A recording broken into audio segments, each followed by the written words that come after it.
Unfortunately for Myrmidons, they do drop game one, but it is a 2-game split. We'll be able to see if Myrmidons can take the second game or if Paradigm is going to continue the freight train that they were in game number one. Again, QvoFred back in the starting lineup. If you missed game number one, well, he's back, and he's back with a vengeance. Really, absolutely controlling the jungle on that Cabrakan. Do you think we're going to see the same choice out of Paradigm here? Paradigm, I think they could rinse repeat what they just did. There was nothing wrong in their picks and ban phase. They are second pick this time, though, so it can mix up the bans differently, whether or not they want to pick up a hell themselves. Khepri banned out on the side of Myrmidons. Don't want to deal with those defensive supports, which, although not something Trixtank has really been showcasing as of late, Khepri just a little too strong in some players' minds. Well, Giannis also banned out. Paradigm banned Giannis last game. They also banned Sun Wukong. I expect those same 2 bans here, which means that we may see LeFaeles get Thor this time round. Possible. But it will leave picks available for Paradigm to pick up themselves. Circuit banned out by Myrmidons. So far, no real surprises. Just a lot of powerful gods that these two teams don't want on the battlefield.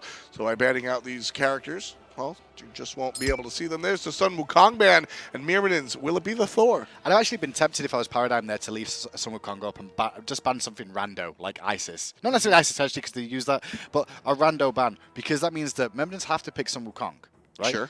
But if they don't pick Sun Wukong, you give it to Trixtank. And then Trix can go on the rampage. And if they do pick Sun Wukong, you can get Thor anyway, which is what Trix played last game and worked out well for him. Why not potentially leave that one up? Interesting mind games, potentially. But this time around, a little bit more simple. Thor will be elected to be the choice for Myrmidons, which will most likely find itself in the jungle. Trixtank really the only one experimenting successfully with this Thor support in the SPL. Neith going to be selected on the side of Paradigm. Again, a flex pick. It could be any 3 of the lanes. Could really be, but with the ISIS locked in again, this looks like they're going to just run back the composition so far from Paradigm. There is absolutely, I mean, realistically, Hindu Man, the Titan fell at what, 23 minutes in? When was the game won? Minute 6, I'd say. The second or third death onto Tynz? It was the third death onto Tynz, but then for me, I think it was the rotation from LeMoGow to mid to try and support, and then he lost a wave too. And it was like, well, that's the jungle behind on your team, that's the mid behind on your team, that's the solo behind on your team. You've relied on a dual lane against a roster that's all ahead on the other side of the map. It's too much. When you win a game in 2 minutes, really not much to change things around. Myrmidons, quite honestly, are going to change things around, and they're going to give LeMoGow his signature god. The Hades has gotten through the ban phase, and Myrmidons will pick it up early. Last time around, Hades wasn't so successful. However, this time around, I don't think we're going to see ISIS in the solo lane. Agreed. Against the Hades, I don't think that's the right call. So the flex will probably see Neith go into the duo lane with Funballer now, and ISIS will be taken to the mid lane more than likely. Bacchus, though, I like the call from Paradigm here. Reason being, Hades can silence out the Wing Gust and completely negate all of the Hades, yep. Completely negate all of the powerful wave clear out of the ISIS. Bacchus taken away from Myrmidons to be putting onto Trixtank, and Bacchus, of course, being one of the more powerful, or aggressive, I should say, Guardians. And it's one of Trixtank has always had a Bacchus in his back. He likes the Bacchus because he's an aggressive god, and that's what Trixtank likes to play. But it's also a shot at Dardez. It's a respect ban, that respect pick away, which I'm proud that Paradigm is still showing respect to Myrmidons, even though last game didn't, show the standard that we've seen Myrmidons do. Well, so far. they saw the same things that we saw. That everything they got a great lead early on in the mid lane, which sort of snowballed in domino effect into the other lanes, but not duo. And Dardez and Jermain stayed fine. And even when the fights broke out on the other side, when Dardez turned up to them on that Bacchus, he made an impact. And it's a good shot at him. Where are we going to see him go, though? Ares is available for Myrmidons, and they're going to take away Chronos here themselves. That could be Tynz Chronos mid, or Tynz Hades mid. It could be a number of things. I don't think we'll see Hades being taken away from LeMoGow. We have seen it before. We've had a cast where we went, don't think they're not going to give Hades LeMoGow Hades. And in the end, they did. They didn't give it. Batz, the jungler, most likely, on the side of Paradigm, as Cabrakan is selected by Myrmidons. So Myrmidons here have selected a lot of what Paradigm brought to the party last time around.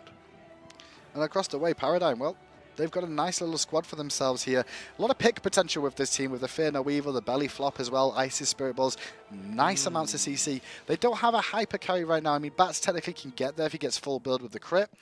You don't agree with me on that one, but I always say Batz full build is a nasty beast to fight. Batz is, to me, more of a utility character than a damage dealer. He does come out and deal the damage, right? But Batz' Fear No Evil and everything else is icing on the cake.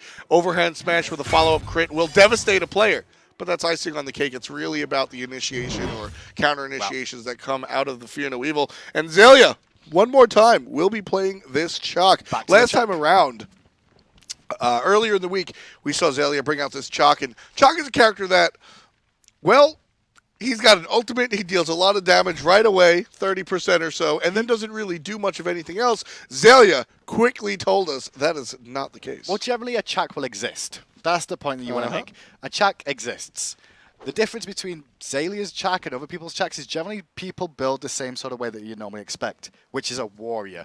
A warrior Chaac that is what you're looking for the most part. And you try and actually put themselves in a sort of tanky, unable to be killed situation. Whereas Xaliea, he goes the other option. He went Transcendence last time and went full damage. I'm going to ask you a question. You're not going to have an answer. And then you're going to be dead. So...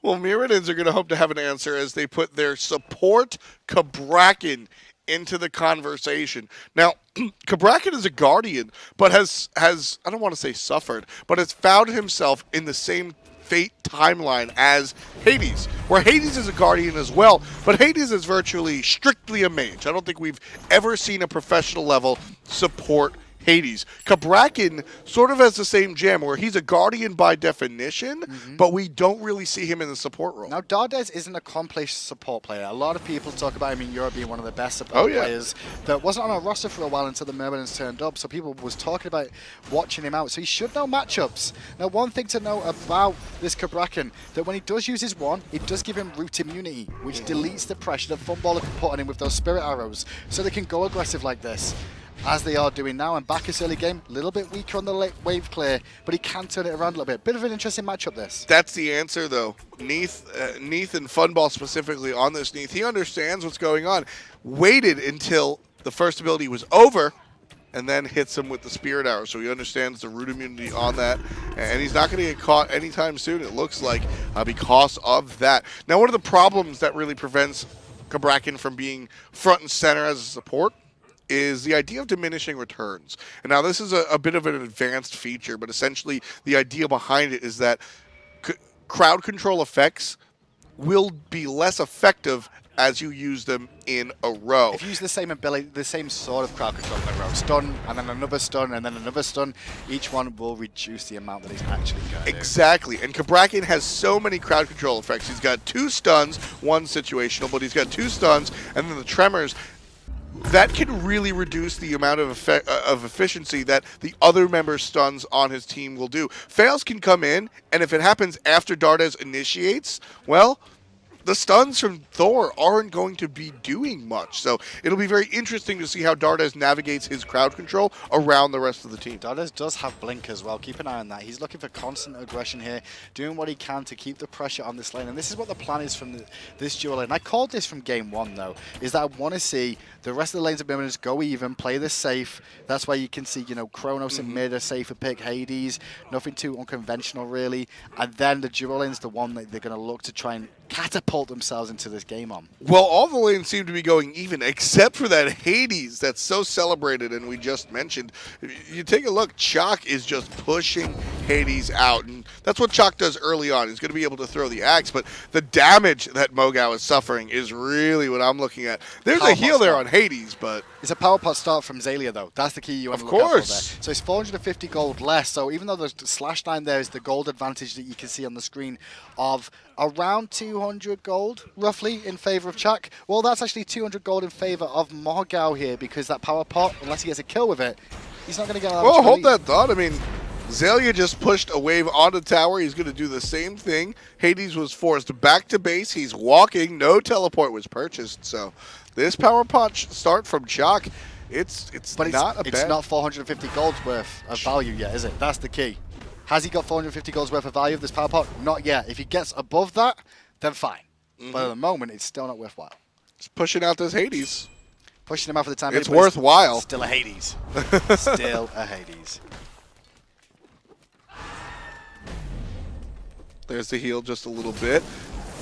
Xaliea able to clear the wave just so quickly. That Bluestone shock with the power pot. So much damage onto these minions. A much slower paced game as well, Paradigm. Obviously not finding that first blood that catapulted them into the lead last time, but they're now invading into the jungle against the Hades as well. QvoFred with a very fast rotation over to this side of the map. They're not going to look for speed though, they're going to go back for the Harpies in mid. Right, left side, Dardez taking a look at his enemy buff. Thor's around. Ultimate on to Funball, looking for the stun, can't be found, but here comes LeFaeles, here comes Jermain, and 3 members of Myrmidons combined for the first blood. They're on the board before Paradigm. Absolutely fantastic pick coming out from the Myrmidons. They're trying to collapse onto Cuvo and Lawbster in middle lane now, but they're well aware of what's going on at Paradigm, so they're just going to back away.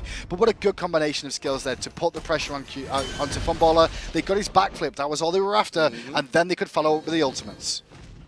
That's what's going to happen. That's what Funball has proven to Dardez that he's going to do. Every time Dardez activates his ability and comes for the stun, you see the backflip out of Funball. We saw that in lane a couple of times. Dardez makes use of that in the jungle, tells his friends, out comes the team, 3-on-1. You're not getting out of there, Neith. Telegraphing your abilities is a big key to Smite sometimes.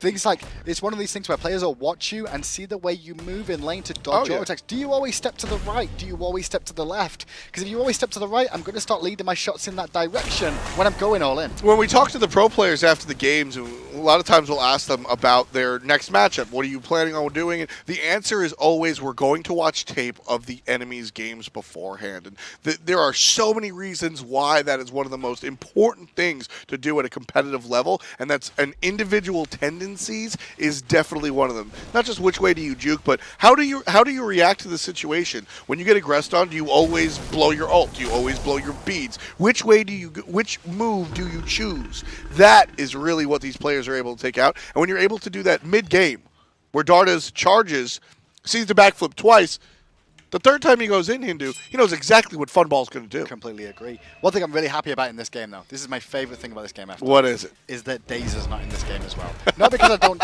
dislike Daezer, but having to cast Daezer versus Dardez could get very confusing for the fans at home and me. Daezer versus Dardez would be a little bit rough. That is true. I think you both can't play Cabrakan either. One of them would have been very upset. That's true. Both of these teams want to play Cabrakan. It's funny because Cabrakan is really not a super. He's not a highly picked god. Getting some love though. Refraction Seal's going to get a buff in the next patch, according to the PTS notes right now. We'll see how that one works. I think he's powerful. He's just not. He's just not picked up a lot. Situational is the big exactly. Oh, of course. When you want that tanky jungle presence, he's almost perfect. He's very meta dependent, and we don't see him very often, if at all, in the support role, which is where Dardez is running him today, which is one that we've not really used to see him. I mean, we saw a support Thor last game, so these aggressive characters that can control just a little bit, that seems to be the theme for Myrmidons versus Paradigm in the support role. The Thor was able to, it was a much different game, and the Thor was able to go purely aggressive, and Dardez going aggressive, but here comes Paradigm as well. It's a 2-on-3 with power 2 Myrmidons. Are they able to take it to the bank? We'll take a look at it, and it's still 3-on-2, no kills in this middle lane, and as both teams retreat, we'll take a look at the solo lane where Xaliea just winds up with a kill over his opponent. Here's the big key here. Dardez went aggressive in the mid lane. The same time Cuvo goes aggressive in the solo lane. LeMoGow gets isolated 2v1 goes down. But the play in mid lane is the same play we saw against Funballer on that Neith earlier. Dardez goes in, forces skills, Thor dunks down. But this time Thor missed the stun onto Isis. She got the circle of protection down. She heals back up. Fight switches back, everybody lips. So the plan was actually on point and a good one. Same plan. The execution not quite there. The combination of Xaliea and the Fear No Evil in the solo lane, though, that execution was on point. And as the help from Myrmidons come over here into the solo lane to alleviate some pressure and allow this tower to continue standing, Paradigm, they thought about it, but they'll play it a little bit safe. It was fun that because actually Xaliea just tanking the tower purposefully so that we could see Cuvo run all the way deep to see if he could land that monkey. If he landed that monkey, he would have committed potentially for fails because he knew he had him back up in the jungle. Bacchus was waiting to support. Look at LeMoGow just standing on front of his tower. Can't move any further. I love what Dardez is doing though. I mean, he's level 8. He's a little bit behind on Trixtank, but he's trying to make the plays for his team. He's almost like a secondary jungler right now with his rotations to solo, to mid lane, putting pressure on, showing presence, trying to make an impact for his team. It's important for the Myrmidons too. I mean, this is what Trixtank did last game, and as we said, it was a different game, and Trixtank was sort of allowed to do that because of the massive lead. He found himself early on in the game, 2 ultimates down in the solo. Ult for ult there. I don't know if Xaliea really had to ultimate away. I think it was more just in case Thor was floating around and they were looking for a play, but Chaac is very tanky. It's going to be difficult to bring him down. I don't think he even had to ult. He just played the safer Xaliea option. was backing anyway. Might as well use the ult. He was out of mana at that point in time, which, as for Chaac, he's going to pass if he can stay in lane without any mana, but... For me, it was a win for LeMoGow, though, because now if we do see LeFaeles come over to that solo lane, they can look to pressure the Chaac for probably the first time this game, especially if Xaliea goes for his last build that he went last... Sorry, the last time he played Chaac, which is aggressive, not defensive. Yeah, and Chaac quickly melts. The heal is very potent, but if you're not building defensively, Chaac can be melted very quickly in a couple of stuns. You don't also max the heal either. You normally go for the torrent, the second ability after your axe. So if they don't go for that, then he's got a bit more protection from the torrent, but he's not going to get as much of a heal coming out. We'll take a look, actually. Xalia's level 12 as we see the jungle just being taken out. Can we take a look at where Xalia's at? Fear No Evil is here. LeMoGow uses beads, but it's a little bit early to stop the Neith stun. That said, Paradigm not confident enough in their damage to go ahead and go even deeper. LeMoGow does get out on Chaac at the moment. You're right. Torrent first, and then he's going for the heals. So he's not as tanky as he'd like. He's not as sustaining as he'd like to be. You just get more tank efficiency though by going Torrent because he gets protections from that. But here we go. Counter again from LeFaeles, but he's alone doing this. No, he's not. I tell a lie because already LeMoGow's come back, but he's in a lot of trouble. Lands on the monkey. QvoFred just barely gets out. The hammer is down. He can't find the kill, and so the monkey will get out of there. But Chaac. He's going to have to torrent back. No, but he's not got it available for a few more seconds. Beads away from Tynz, but Tynz should get kill here. No, they'll give it over to LeFaeles. And the bad news is Qvo got out of that one, so it ended up being a 1-for-1 solo for solo. Qvo up 2-1-0 in the solo lane. 0 kills, but 2 deaths on the side of LeMoGow for Myrmidons. Look at the Gold Fury. Look at that Gold Fury being started by Paradigm. They were trying to bring it down, but they didn't want to risk the fact that Dardez and Tynz were on the way. Interesting. There's a little bit of secure there, but with not as much as like an ISIS has. I'm surprised they didn't continue the burst on that. I think they started a little bit later than they would have liked, I think is the key there. Just want to play it safe. And again, one of the things that I keep repeating in my last couple of casts is that Paradigm, they're up 1,000 gold, Hindu. If they get a Gold Fury sweet, they're up 3,000. If they lose it, now they're behind. So it's risk versus reward, really, when it comes to these Gold Furies these days. No, it's what Dardez did there as well. Like, he was pulling the camp out, so he was back towards the edge. But when the Spirit Ball came in, he realized, so he walked back into the camp to bring the minions with him, those Harpies with him. So the Harpies didn't get hit by the Spirit Ball, so Lawbster couldn't steal. Just little small little things that are always quite useful. Paradigm this time around will go directly to the Gold Fury. Nobody on Myrmidons is anywhere near. And taking a look at the wards, that's why Paradigm goes in. You see this ward here. There's one right on top of Gold Fury, obviously, one right into the left entrance to Gold Fury from middle lane, and they saw a couple of people move away on the map with their very own eyes. Cost of that opens the window. Again, risk versus reward. When there's no risk here, man, you just take your reward. There's the thing Myrmidons need to take out of this game straight away. They've done it a few times this season as well, but they're not communicating when they're back in, so they're having multiple members of the team back at the same time.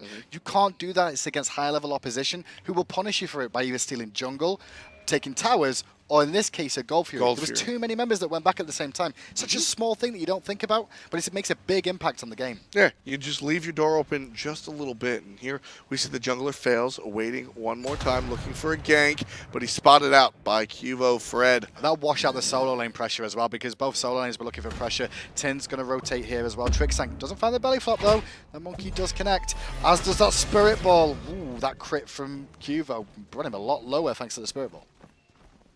Tynz now has to play it safe. Xaliea making the rotation behind mid-tower. He was hoping Tynz was there. Yeah, he was trying to pick up find the kill onto Tynz, but he's not going to find it. Instead, he'll rotate mid lane, or maybe run the back again and silence out these 3 members. Tynz chose not to go back to base there, which means they're getting a lot of pressure on mid for free. 4 people here to defend.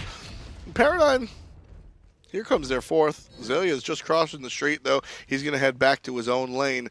The ping's out onto Thor, so they know where the jungler is. They being Paradigm, of course.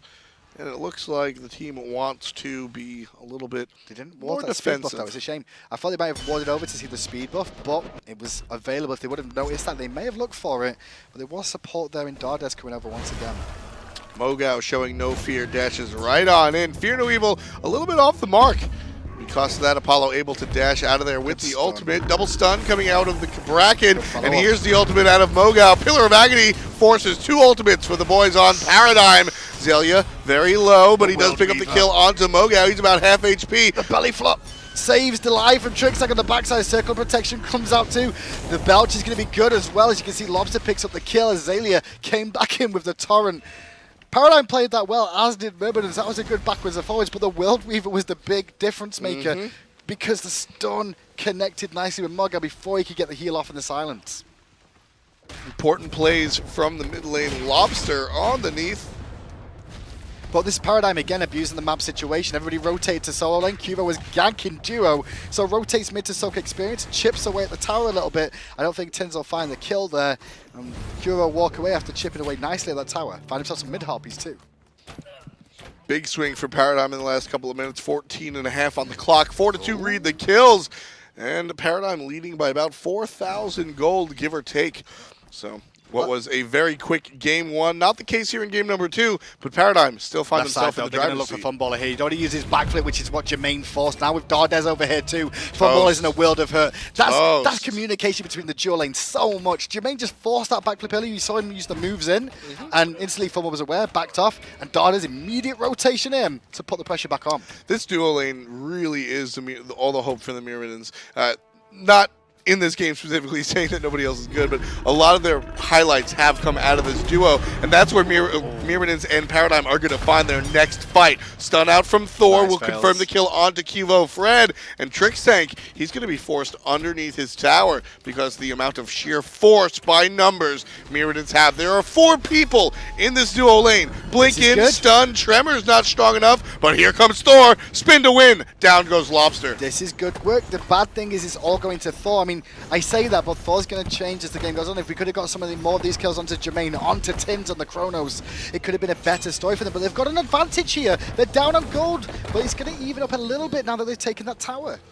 The right lane is being pinged out. Can't tell which team is giving those pings, but Xaliea stayed there in that lane. I think that's LeMoGow asking for support, and that's why you see LeFaeles heading straight over to that right-hand side already. He's probably not going to be back in time, and I don't think we want to see LeMoGow take teleport if he can help it, but he's had to invest into it now.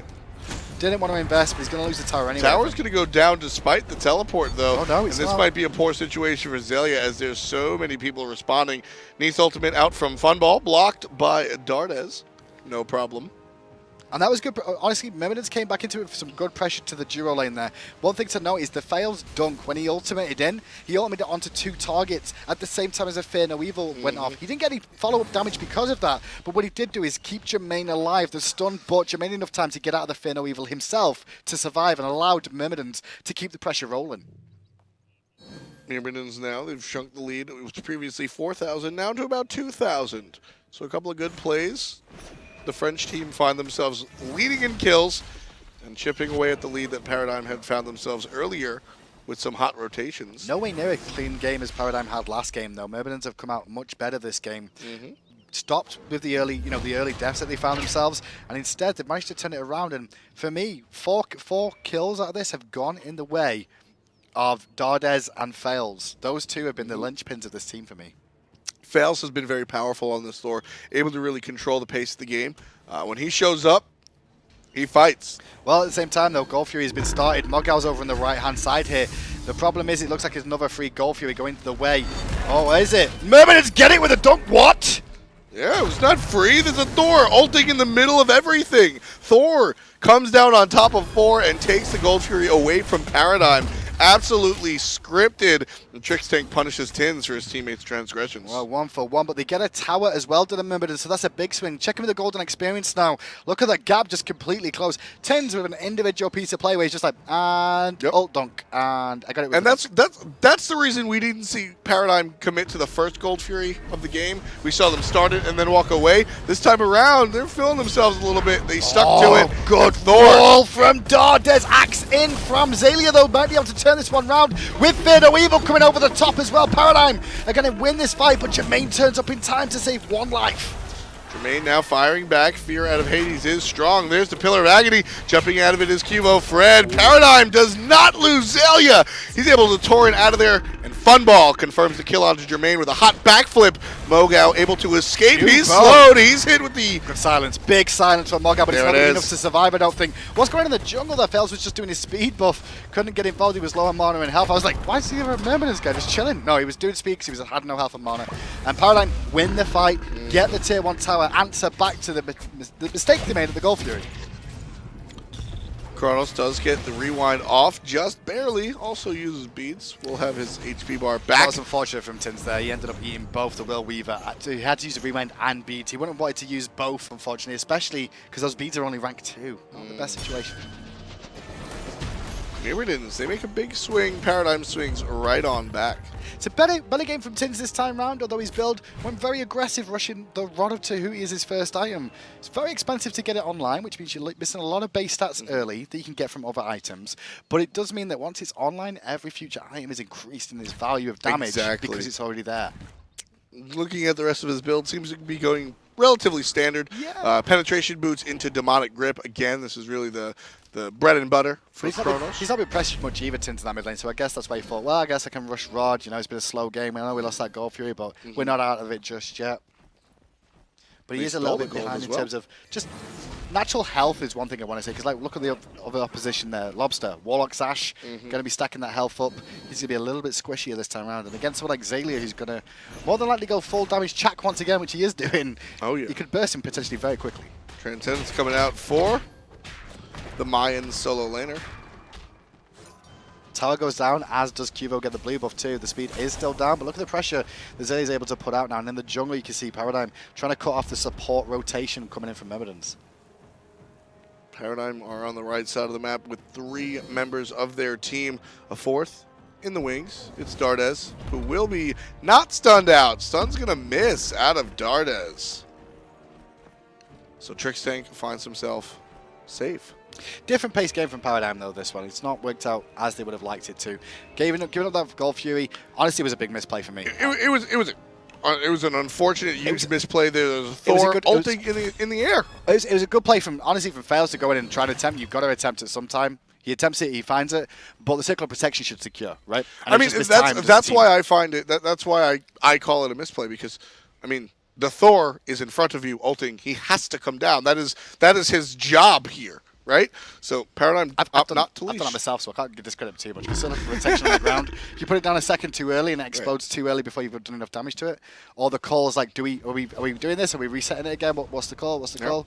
And it ended up just bursting it low enough that the boy fails to actually pick up that kill. Yeah, big credit to FaeLes and being important there.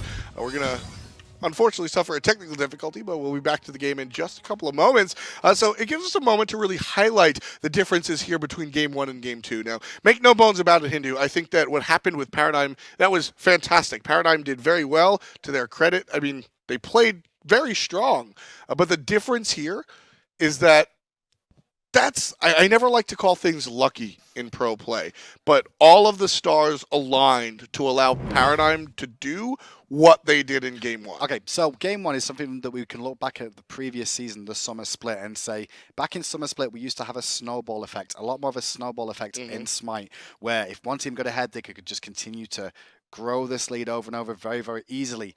This split, not so easy with how you don't get as much gold for kills and assists. You don't get as much experience for kills. Your Gold Fury, not worth as much in the early game, which doesn't catapult your team into a huge lead. But what we saw at a Paradigm in Game 1 was them snowballing the game manually by continuing the pressure, and they created their own snowball, which isn't like naturally involved in the game. Exactly, and when I say all the stars aligned, I mean they caught Tynz out at the correct back heartbeats. If they guessed wrong or they didn't have the information, they wound up at the incorrect back heartbeats. That was the bonus one. Wasn't exactly. They picked up 2 kills on him already, and Tynz falls down. But that third one was more like, let's steal back heartbeats because you know what, we're up and they're not going to contest us. Oh, we just left 10. Exactly. So I don't like to use the word luck. But they were kind of lucky. No such thing as luck in Smite. Remember that. I mean, that's what I say outside of crits. Outside of crits. Well, outside of crits. Excuse me. There's no such looking crits either. Crits are crits. It's just the way it is. It's RNG though. RNG. Not my favorite. But game 2, Myrmidons are a little bit more involved this time round. LeMoGow, not necessarily struggling, but he's having a rough time, obviously, because Xaliea and Cuvo are constantly pressuring him on that side of the map. Dardez is making very good rotations around the map, controlling the mid game and setting things up with LeFaeles. Those two are combining very nicely for each other. Jermain's done a good job of surviving for the most part and being involved in some of the kills, but Dardez and LeFaeles are finding the real communication that you need between a support and a jungler. Which you see that out of Trixtank and Cuvo. Exactly. We saw glimpses of the dual lane, the Bruise Brothers, as we call them, in game 1. Dardez and Jermain really combined for what unfortunately amounted to nothing. They wound up keeping Funball down a little bit, but Trixtank able to rotate because of how far ahead the whole team was, came back to the lane ahead and shut everything down.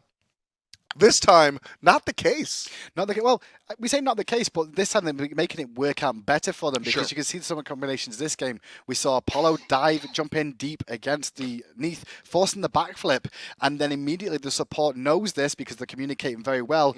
Straight away the rotation comes in, knowing the backflip's on cooldown, make the big play to pick up Neith again. And I think it was First Blood as well, also went over in their favor. It's actually funny. One of the funny things that I find here is I actually called earlier when the Neith ult came, called it that it was from Lawbster. Because in the mid lane, we've seen so many hunters. It's Funball this time around playing Neith, of course, but Lawbster has played Neith, he's played the Uller recently.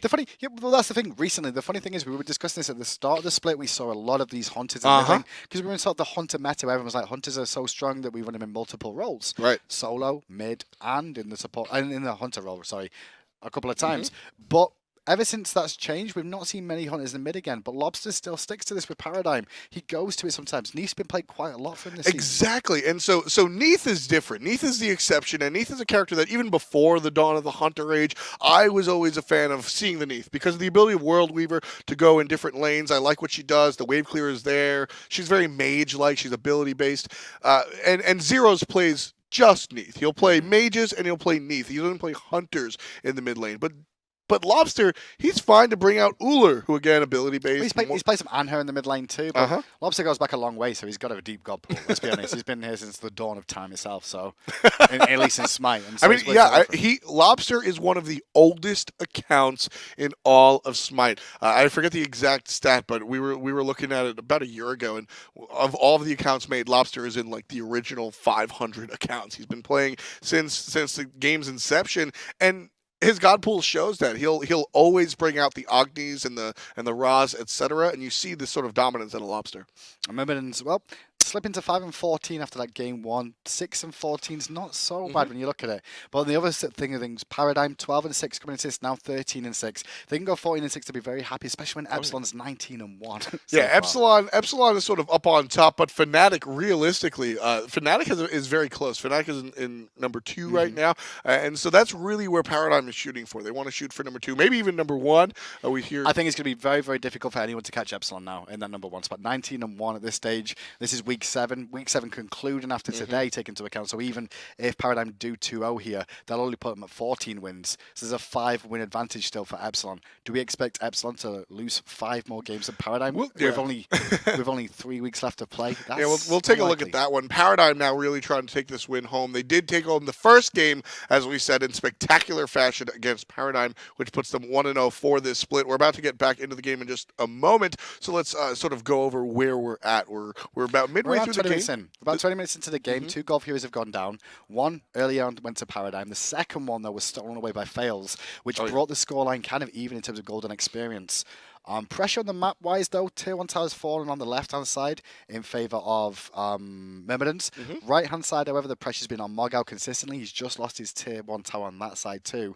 But Funballer has struggled a little bit this game. He's been focused, for the most part, in the dual lane. Both games, to be honest, he's been the one player that's been focused the most. But the World Weavers have been very, very important, which is why this Neith pick works out. Pressure in the dual lane was present in game 1, even when Paradigm was absolutely dominating the rest of the game. By recognizing that, putting Neith onto Funball, not only it does 2 things there. 1, you give the easy wave clear to Funball. He can clear and sit on his tower and not put himself into danger or harm's way. And 2, those World Weavers can come out and assist the team regardless if he's under pressure or not. He's able to really impact the game when he's being pressured, whereas with the Chronos, I've got a farm. I'll see you guys later. The Neith, holler at me when you need an ultimate. We're seeing that at a Funball, and it's confirming a lot of the kills. Now, we're still dealing with a few technical issues. It won't take too long, though. But one thing I will say to you is, where do you think we're going to see the top 3 from EU this split now? What do you mean, where? I think we'll see them here at Super Regionals. Which are the top 3? Who are the top 3? Epsilon. Epsilon first, yeah? Yes, Epsilon, Fnatic, Paradigm. Agreed. Who's 4th? Now you're spicy. I think spicy. I think the 1 through 3 in Europe is very easy. Even in North America, I think you can easily say AFK, Eager, and well, all right, you can say the 2 very easily. Cloud9? You're not going to give Cloud9? Cloud9 is 3. They have a couple of games to get up there, but I think Cloud9 is up there. I think they're 3, right? I think the top 3 are easily set. But then the 4th place in both regions, that's where things get a little testy. You've got... Okay, here's the best one. Shoot. Who's bottom 2 in each region? Ooh, all right. Who doesn't come to LAN? Myrmidons Justice in Europe and Elevate Denial in North America. Oh, you're going to call out the Denial. I think Cognitive is a strong team. So you think Cognitive will be 6th as well by saying that? I'm putting you on the spot by doing this. I'm like, you are. And I've got to write things down. So we've got AFK up top, right? I think that's cut and dry. Nobody's really arguing that. Well, you've got Enemy, Cognitive, and the last team on that list is... I can't remember the last team on that list. AFK, Eager, Cloud9 as 1 through 3. Okay, so the 4th TSM. TSM. We all forget about TSM. Probably winds up 5. Cog TSM as 4. You don't think the roster changes are going to work out then? No. I always see TSM 4th still. But that's Europe. That's North America. Coming back to Europe. Finally, back into game we go. Sorry for the technical issues, guys, but we're back away. Paradigm 1-0 up in this game, 22 minutes in. And we're seeing, once again, Paradigm trying to siege down left-hand side this time, but fails. He's on the rotation with the ultimate. And he's up in the air, looking for damage, looking for the sign. Qvo's already going to find a kill, though, in this engagement before even LeFaeles gets in. He's not tanking the tower either. Trixtank did a good job of tanking that one up for the most part. As the Spirit Ball comes in as well from Lawbster. Doesn't connect, though, but they keep pressure onto Dardez. Paradigm's still ahead, and they're going to be using that lead. Fails on the defensive. Tries to get some attack, but a quick unravel out of Funball. Signal protection on the backside onto LeMoGow, trying to pin him down. He will fall to Lawbster as the rest of the team try and pressure now down the tower some more. Just came out the wrong side, unfortunately for him. Overhand smash will miss. And problematic situation as Myrmidons forced completely out of the situation. Paradigm able to take the tier 1 and going to be barking down the tier 2. The entire duo lane of towers is completely gone. Completely gone indeed. They take 2 towers very quickly off that. Now they're going to pressure mid lane with the mid wave coming in too. They can keep that pressure on. Looking for it as well. Nobody's going to really be there to defend. Only Dardez is here. His wave clear is not the strongest, but he will find the stun to Xaliea as LeFaeles comes in with the double tap, which does connect onto Quvo, but Spirit Ball and Jermain's here. The problem is that is Xaliea, the Chaac. He's not as tanky as you'd expect, but he's still got some defense. Trixtank with a great knockup to separate his team and allow some peel for them. Ultimate out of Tynz will put him in the backside, but keep himself alive. Here comes a stun out of Dardez, but no follow-up from the Myrmidons. They're all too low or not close enough to really make an impact, and that allows Paradigm to get out of jail free. 24 minutes on the clock. 10-6 read the kills, folks. This is game 2, and Paradigm's leading it by about 6,000 gold. And it just span on his head, that game. It was very, very even. Myrmidons were very close to being even, if not were even for the most part of that game. But that one little engagement just swung things completely, and Paradigm now come out on top of it. Myrmidons didn't manage to find the commitment they were looking for to find the kill, and now they're on the back foot again with the Gold Fury being available. As long as Paradigm don't drop it like this time, like last time, they could potentially just swing the game even quicker. We'll take a look at where Paradigm has their situation focused, and it will be over by the Gold Fury. Started by Funball, the rest of the team will fall into place. There are now 3 members of Paradigm taking down the Gold Fury. At the Gold Fury, yep. Straight away, already doing the Gold Fury and trying to bring it down. Will secure that one for themselves as well, and that will go over to them just to add to the list of the one they already had already and the one they gave away. Damage coming out from the mid lane just to clear the wave. Tynz, he sees everybody here. He's going to play it behind his actual tower, making sure that the bounce out of Bacchus can't set him up for doom. And in the moment you'll see it, Paradigm going to rotate around to the Fire Giant area. There's no buffs in the jungle, but they will have to ward if they want to try and rush this down a little bit quicker. Potentially look for a pick more than anything else is their opportunity, but they're not going to find it for now. Trixtank very deep over here, just looking to keep vision of exactly what's going on and where the rotations are coming from. Paradigm going to make the rotation, well, not really a commit rotation. Just here, seeing where Myrmidons are. Everybody on the map is on the right side because it's understood on both sides that Fire Giant is really going to be the situation. It's been started up by Paradigm here by the looks of it. It's already been started. You can see them working on it in the background at the moment. 50%. Trying to get away. And I don't think Myrmidons will get here in time. There's a circle of protection. This should be enough burst to bring it down as well. And it falls down in favor of Paradigm as LeFaeles is in the sky, but a little bit too late now. And maybe Myrmidons engage here. LeFaeles decides not to land safely on his own where his speed buff lies. Damage on LeMoGow. He's going to be slow. There's the Pillar of Agony, but he's just going to be focused, and down he falls to the hand of the Fate Weaver. Fear No Evil out from QvoFred, though. Gonna force the beads off of LeFaeles and force him back to the Phoenix in mid lane as the tier 2 tower under threat now. They'll bring that down very quickly, and they can pressure this because Trixtank and Xaliea should be able to take turns in tanking this if they require it. Phoenix being aggressed on here. And as we said, the defense from Dardez Myrmidons might be kind of light because double bounce up Intoxicate. Here comes the burst and power out of Xalia's Chaac. Downfalls Tynz. And the Phoenix is going to suffer the same fate in just a couple of seconds. Dardez gets taken out by a couple of members of Paradigm as well. Jermain remains, but just for a couple of seconds. Trixtank trying to hold the tower and get back to his team if he can find it, but the team of Paradigm is split here, so they don't find a single Phoenix yet. They should in mid lane though now, and so they win that engagement. For me, the double belly flop that connected to two members coming out from Trixtank set Xaliea up for so much burst with that build he's got for himself. I mean, that's what Bacchus is supposed to do. The belly flop with the knockup becomes just an incredibly powerful crowd control mechanic, and two Phoenix are down. Big flop again after the Will Weaver comes out. Spirit Ball does not connect, unfortunately. If it did from Lawbster, that should have been a dead Jermain. He'll survive for now as Paradigm swing around for the very final tower of this game so they can expose the Phoenix. Jermain is going to suffer some pain. He'll go down. He's going to be into the base. QvoFred forcing him there. LeMoGow one more time with a hot Pillar of Agony, but Lawbster able to take him out. Not before Xaliea falls, though. Lawbster big point. Did find LeFaeles, though, at the same time. They're still fighting under this Phoenix. And I don't know why they're still fighting this when you can clearly see the tier 2 tower is still up. Rewind force from Tynz, though. And all the boys of Paradigm need to back away. The Fire Giant is helping them out a lot to stay in this fight for the time being. Spirit Ball connects from Lawbster on the backside. Jukes out the stun from Tynz. The Phoenix won't They don't realize. They don't realize. Funball's attacking the Phoenix. No, they must have realized. Funball was a basic attacking the Phoenix. Oh, maybe they didn't realize.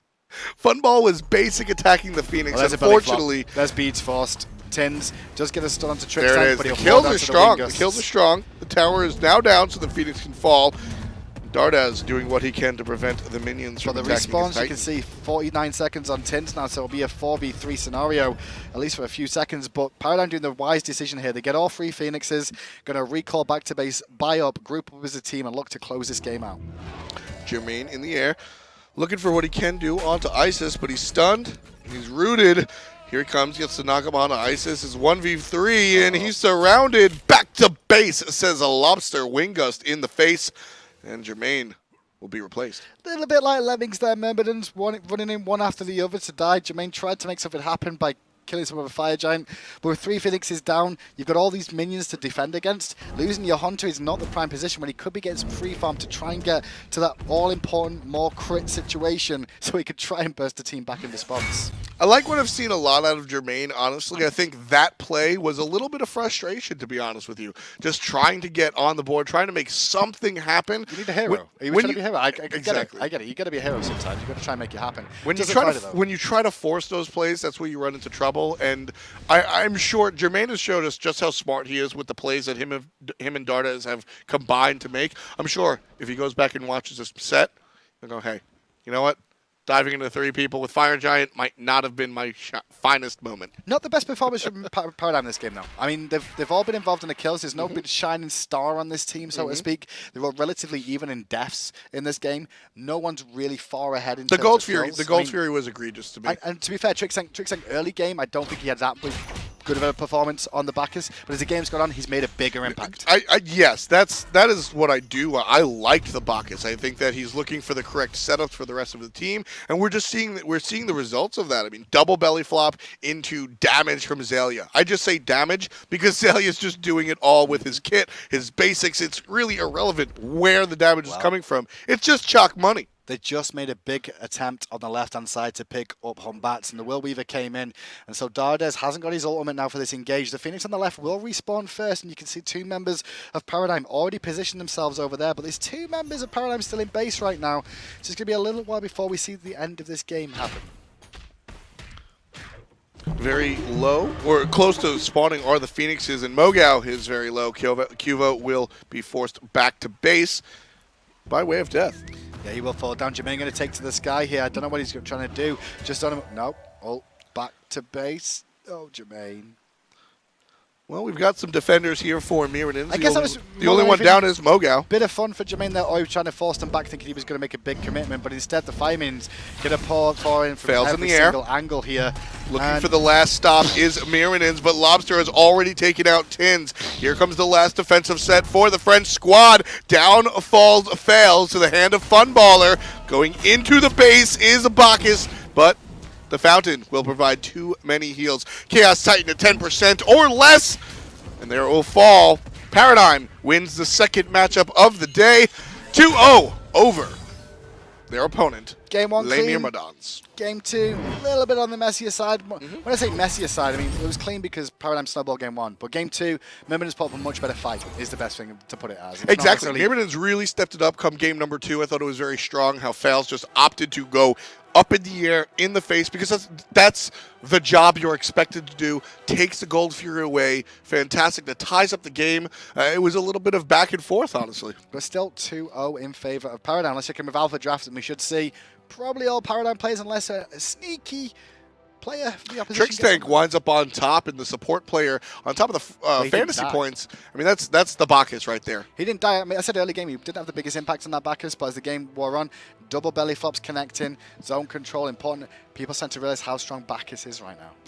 Without a doubt. We've got the hunter player, or rather the occasional hunter player. The mid lane here from Paradigm. It's going to be Lawbster. How you doing, buddy? Hello, fellas. What's up? I'm good. I bet you're good. You had a good performance on Neith today. Talk us through the start of game 1. I mean, Christmas Day, right? 3 kills in 3 seconds, pretty much, you felt like? Yeah, I mean, I'm a big fan of Odin mid myself. So kind of unfortunate it didn't work out, I guess. But I know that feel, so yeah. It happens against teams now and again, and from there you guys just snowballed that game. But going into game 2, it looked like we saw Myrmidons take a page out of your book and try and run some of the gods that you've been running in the first game. Can you repeat that? I said in game 2, it looked like they took a few of the gods you ran in the first game and tried to make it work for themselves, but didn't really pay off. Yeah, I feel like they kind of tried to take Cabrakan off us, and I'm not really sure that's exactly what they wanted for their own draft, so I don't know how well it worked, but... Well, for you guys, one of the bigger things that you guys really nailed was not just the game 2, but not just the game 1, but the game 2, and a lot of that came off of the back of Trixtank on the Bacchus. But Qvo set up a lot of stuff. You guys had your coach step in for a couple of games while Qvo wasn't really around. Talk to me what it's like having just Qvo come back to the squad. I mean, I'm Qvo's biggest fan as a person, so it's great to have my boy back. Especially in scrims, and like he's the mood bringer, you know. So it's been rough without him. So yeah. So he really keeps the morale up. Very very important part of that. Now, before we let you go, any shout outs or call outs you want to give to anybody at home or in the sky? Shout out to my team. Shout out to my Ice Assault securing GF Kipo, and of course shout out to Baba Yetu, obviously. Exactly. Fantastic. Thank you so much one more time. That is the mid laner Lawbster for Paradigm. And with that win, we'll take a look at how Europe looks like right now as Paradigm secures 2 more in their W column, 13 and 6. Paradigm, they're now in second place. Myrmidons slipped to 5 and 14 rather, securing themselves a 6-7 position, still above Justice, but not on the heels as much as they would like to have been against Dignitas. Now, I know you were asking, you were making fun why I said in the sky. Yeah. Because I knew Baba Yetu was coming. Oh, okay. I'm glad Lawbster shouted out though to that Gold Fury Secure that he did. Very good performance from that Gold Fury Secure, I must say. It's actually one of my favorite moments. So if you guys don't know, Paradigm, you can check out their YouTube channel. Baba Yetu is the theme song for an older video game, and Paradigm came out and they covered it. All 5 members go ahead, or 4 out of 5 members to my understanding, go ahead and they sing this Baba Yetu song. Well, the composer of the song visited the subreddit of Smite and was like, I don't know why you guys keep linking my song, but thank you. And it was one of my favorite personal Smite moments. So thank you, Paradigm, for exposing a little bit more of the world. Hopefully we get a rendition from them at LAN, all being well. Maybe. Either way, that's going to be it. We're going to close the book on Europe for week number 7. Next up, we'll take a look at 2 North American matchups. We've got AFK versus Elevate coming at you right a few.